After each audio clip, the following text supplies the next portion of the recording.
मैं ऐसा काम करूं कि लंबे रेस का घोड़ा बनूं। जो भी है उसको झेल लो, जीवन में कोशिश करो, क्योंकि देखो अच्छा करोगे तो परेशानियां बहुत आएंगी, तो उसको बस इस कान में लगाओ, इस कान से फेंक दो। भी इंडस्ट्री आ सकती है अगर सीरियसली एक फिल्म बनाई जाए। उन्होंने बिहार को बर्बाद करने के अलावा और कुछ नहीं किया। अब बिहार एक बदलाव की पार्टियां, सपा जैसी पार्टियां, सच्चर कमेटी की रिपोर्ट 2006 में आई थी मुसलमानों के हालातों को बताती हुई। सुन लीजिए, बैठिए और अपना चीज जान लीजिए।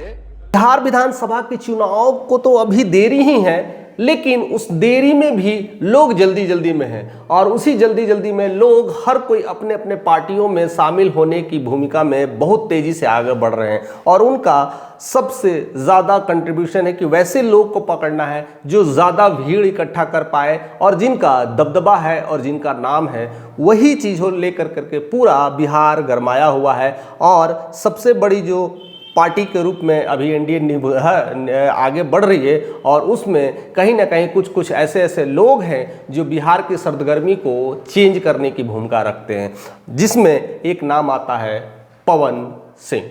पवन सिंह एक ऐसा चेहरा है जो काफ़ी हाईलाइट हो रहे हैं, क्योंकि इनका पहले कुछ ज़्यादा नाम नहीं था, केवल एक सिंगिंग स्टार थे, एक पावर स्टार के रूप में जाने जाते थे। लेकिन धीरे धीरे जब से उन्होंने काराकाट के सीट पर खड़ा होकर के निर्दलीय चुनाव के साथ 2,74,000 जब वोट ला दिया था, तब से उनका चर्चा अब पूरे भारत में है और बिहार के काराकाट सीट को हर कोई जानने लगा है। अदरवाइज काराकाट को तो पहचानता नहीं था कि कोई काराकाट भी जगह है।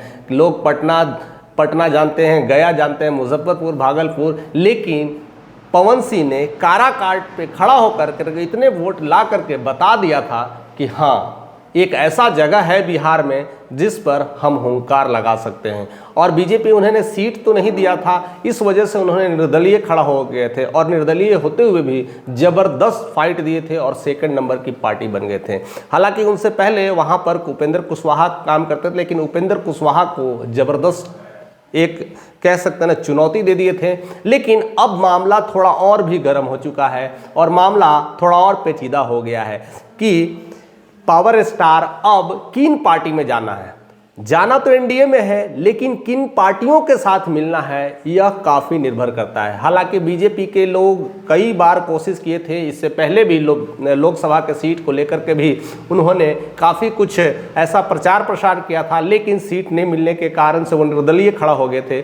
इस बार भी चुनौतियाँ तेज चल रही थी कि बीजेपी की तरफ से सीट मिलेगा, लेकिन उसका असर अब बेअसर दिखाई दे रहा है। यानी कहीं ना कहीं अब वो पार्टी को कहीं ना कहीं एलजीपीआर में शिफ्ट करने जा रहे हैं, यानी चिराग पासवान की पार्टी के साथ वो अब विलय होने जा रहे हैं। यानी अब चिराग पासवान और पवन सिंह का एक साथ होना लगभग तय माना जा रहा है। और इसका सबसे बड़ा एग्जाम्पल है रवि किशन, जो गोरखपुर से सांसद हैं और उन्होंने अपनी टीका टिप्पणी में यह क्लियरली कह दिया है कि अब हम भोजपुरी के साथ हैं और भोजपुरी में अगर जिस तरह से जो भी भाई हमारे लोग हैं, जो भी भोजपुरी में तो काम कर रहे हैं, फिल्म इंडस्ट्रीज में तो काम कर रहे हैं, लेकिन पॉलिटिकल जगत में भी अगर हमारे साथ आते हैं तो मैं उनका खुले बाह से स्वागत करूंगा। और कहीं ना कहीं उन्होंने इस बात के लिए भी टीका टिप्पणी कर दिया है कि चिराग पासवान के साथ मिल करके आप काम करिए, क्योंकि सारा एनडीए का ही मामला है और बिहार में अगर कोई भी दल जीतता है तो सब कुछ एनडीए को ही जाता है। और चिराग पासवान के साथ मुहर लग गई। और चिराग पासवान को भी देखा जाए, या रवि किशन हो या फिर पवन स्टार हो, सबके साथ एक अच्छा तालमेल रखते हैं। इसका सबसे बड़ा कारण है कि ऑलरेडी फिल्म इंडस्ट्रीज में रह चुके हैं, तो एक पुराना भी रिश्ता है और एक नया रिश्ता तो बनते ही जा रहा है। जिस तरह से पॉलिटिकल मंच को साझा कर रहे हैं, जिस तरह से बिहार फर्स्ट, बिहारी फर्स्ट की नीतियों पर काम कर रहे हैं, तो एक अच्छा खासा उन्होंने माहौल क्रिएट कर लिया था। और कहते हैं 100% स्ट्राइक रेट के बाद उनकी चर्चा तो अब पूरे भारत में ही हो ही रही है और हर कोई उनसे जुड़ना चाहता है। और कहीं ना कहीं यह अब काराकाट का जो उम्मीदवार है, अब नए तरीके से लोक जनशक्ति पार्टी में मिल कर करके एक नया जनसैलाब ला सकता है।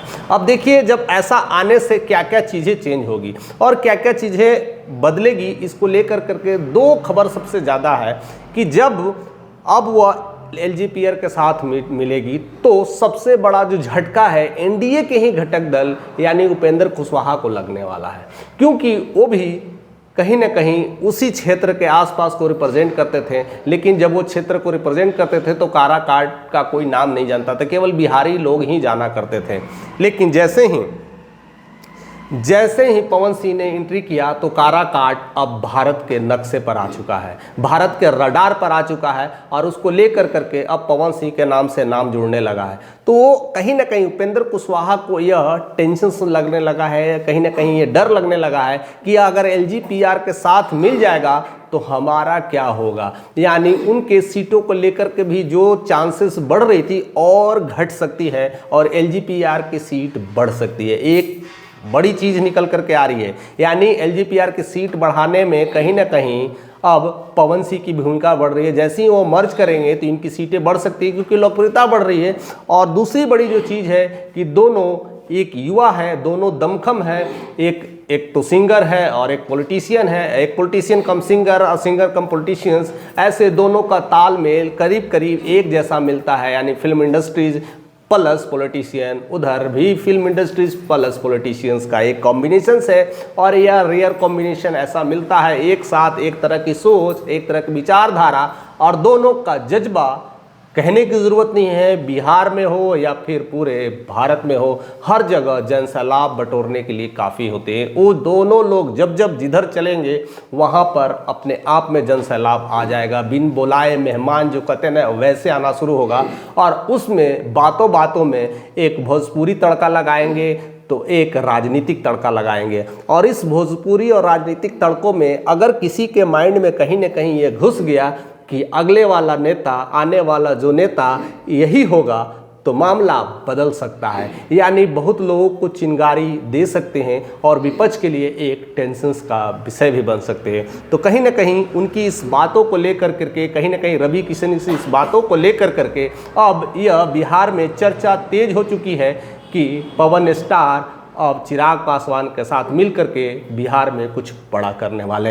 हालांकि उनकी पत्नी ज्योति सिंह का भी चर्चा बहुत तेज है, उनको भी लेकर करके यही कोशिश की जा रही है कि एक महिला को रिप्रेजेंटेटिव अगर कोई करता है तो चिराग पासवान ही करते हैं। तो वो भी चाहेंगे कि हमारे ही पार्टी में मर्ज हो, लेकिन अभी तक कंफर्मेशंस नहीं मिला है। लेकिन उनका भी करीब करीब ये मामला तय हो चुका है कि चिराग की पार्टी के साथ ही अगर रहेंगे, अगर एक साथ दोनों पार्टी में रहेंगे तो और भी चार चांद लग सकता है। हालांकि कई लोगों का ऐसा मानना है कि वह जेडीयू के साथ मिलेंगी, क्योंकि जेडीयू की तरफ से भी ऑफर आने लगा है ज्योति सिंह को, और ज्योति सिंह का भी एक अपना नाम बना चुकी है और अपनी एक पहचान बना चुकी है। और उसी पहचान में कहीं ना कहीं अब जेडीयू भी उस कदम से कदम मिला करके ज्योति सिंह को अपने पक्ष में मिलाने की कोशिश कर रही है। फिलहाल क्या क्या हो सकता है, क्या क्या बदलाव आ सकता है, क्योंकि अब 4-5 महीने की ही बात है और उस समय में ही सब कुछ टिप्पा टिप्पणी जो भी है होना है हो जाएगा। किनको किस पार्टी में जाना है